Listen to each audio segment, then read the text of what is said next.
20 minutes vient de publier sur Twitter, tenez-vous compte de la condition animale dans votre alimentation? C'est une question qu'il nous pose. Alors moi, je réponds tout de suite, hein. C'est clair et net.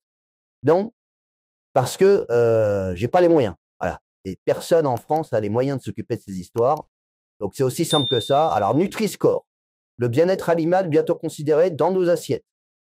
Alors, ils veulent changer le Nutri-Score, c'est sans arrêt, faites-vous du bien pour la santé, faites-vous du bien pour la planète, pour l'interrogation. Ils veulent nous mettre des taxes carbone à tout va, c'est encore un pas de plus du gauchisme dans les lois européennes sur les conditions dans lesquelles les Français travaillent. Je rappelle, c'est très simple, hein, que les Français n'ont plus les moyens de se payer du jambon. Voilà, c'est simple.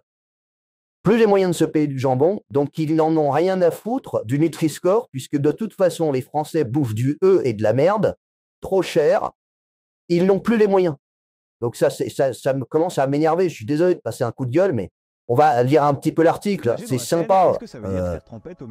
Moi aussi, j'adore les vaches, j'adore les cochons, j'adore les poules, il n'y a pas de problème, j'aime bien que le travail soit bien fait, mais enfin, les entrepreneurs ne peuvent déjà plus payer leurs employés, ils ne peuvent plus se payer eux-mêmes. Combien de gens, on a eu les manifestations des agriculteurs qui sont à peine finies, où ils nous disent qu'ils sont en train de crever la dalle, les agriculteurs et les éleveurs, hein, et on nous met des couches et des couches de contrôle en disant toujours plus que c'est aux consommateurs de faire le choix. Il n'y a pas de choix à faire, hein.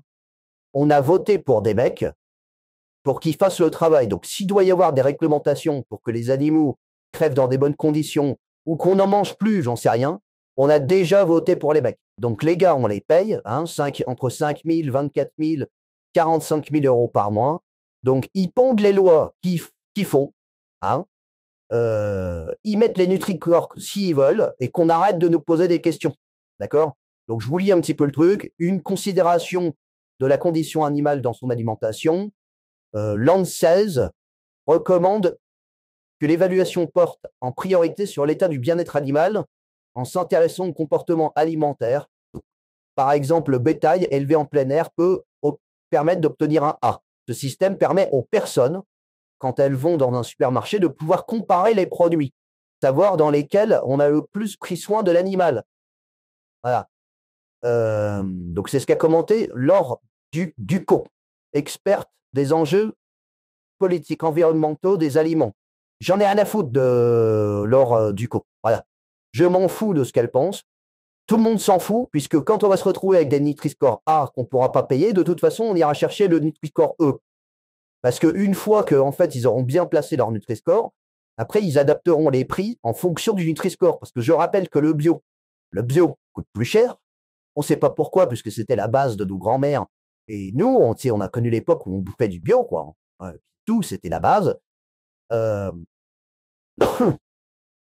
a aussi, à un moment, ils nous ont emmerdé, cassé les couilles avec l'histoire de la bouffe au soja. Et alors, tout ce qui est fait au soja, finalement, ça coûte plus cher, qui remplace la viande. Voilà. Donc, on a de la viande chère et des remplacements de viande plus chers. Donc, de toute façon, on ne pourra pas aller vers l'écologie. Ça coûte trop cher. C'est des taxes sur des taxes sur des taxes. On a compris le truc. Parce que pendant qu'ils se baladent avec leur truc de Nutri-Score et qu'ils se posent des questions qu'il ne faudrait pas se poser, pendant ce temps-là, les Américains à Aldi vendent des aliments qui contiennent des ingrédients alimentaires issus de bio-ingénierie. Et ça, c'est peut-être déjà dans nos assiettes. Souvent, c'est dans nos assiettes avant même qu'on soit prévenu. Regardez, elle le montre, hein. Alors, c'est une américaine.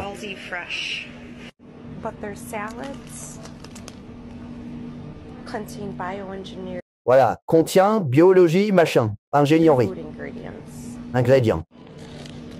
On sait pas ce que c'est, hein. Bon, après, c'est des produits de merde, hein. Fallait pas aussi s'amuser à acheter ça. Pour l'instant, c'est que des produits de merde. Voilà, bio-ingénierie, food. Ça veut dire la bouffe bio-ingénierie. Et ça en est partout, hein.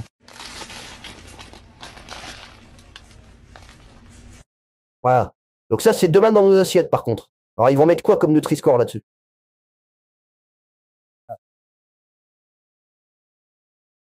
Nutri-Score, Roquefort, Pruneau, d'Agen, faut-il exonérer nos bons produits du terroir des impôts? Ben oui, pareil. Alors, ils posent des questions, ces abrutis du 20 minutes. C'est le 20 minutes, ça. Oui, oui, il faut exonérer d'impôts pour protéger le patrimoine. Et c'est d'ailleurs sûrement pour ça qu'on vote. Et quand Macron, il essaye de nous passer les douilles, il dit bien, je suis pour le terroir, je suis pour la France, avec moi, vous allez payer moins d'impôts, avec moi, vous mangerez mieux, etc., etc. Il fait comme tout le monde, parce que c'est ce que veut tout le monde. Donc, tous les politiques, ils disent ça. Voilà, donc à chaque fois qu'on vote, à chaque fois que les gens votent, même quand ils se font avoir ou pas avoir, ils ont toujours envie de manger mieux, moins cher.